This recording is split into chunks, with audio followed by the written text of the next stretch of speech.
Mga puso, duha naman ka-graduates ng TUP-Visayas sa Talisay City, Negros Occidental, lakip sa mga nag-rank 1 sa April 2025 Electronics Technician Licensure Examination. Ang inspirasyon sa duha sa ilang pagpangibabaw ng taunta sa report ni Eileen Pedreso. Makapasar lang. Inilang kuntani ang goal ni JV Fuentebella sa Barangay Banago, Bacolodnon City. Inikuno ang iya simple nga pamaagi agud ibalik ang sakripisyo sa iya ginikanan nga pareho nga wala sang permanente nga trabaho.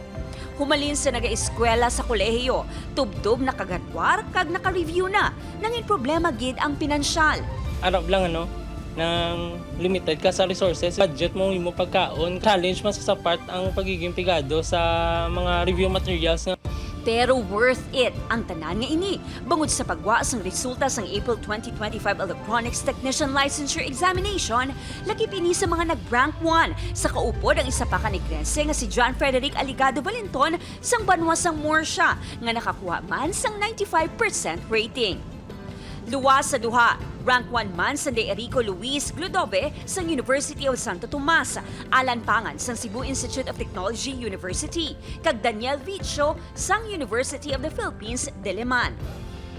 Actually, sang kahulat ko sang results, ari lang ko di sa gapong ko, like the whole day. Tapos nakita ko gid kung ano kamayong Ginoo sa pamilya namo. And with that, gapa salamat ang ito sa ginikanan ko. Times 2 ang kasadya nga nabatsyagan sa Iloy ni JV. Be an inspiration sa kabataan. Ang pinitensya, agilang gid.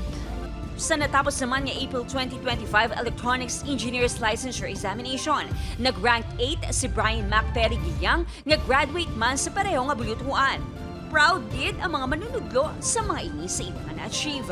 Okay, so we are actually still overwhelmed by the result. We are very proud of them and sa sacrifices na ginobra nila and the struggles mo na ginagya nila. Rank 1 si Nathaniel Di Maunahan sang University of the Philippines, Diliman. Upod Garuel Banggoy, Eileen Pedreso. 1 Western Visayas.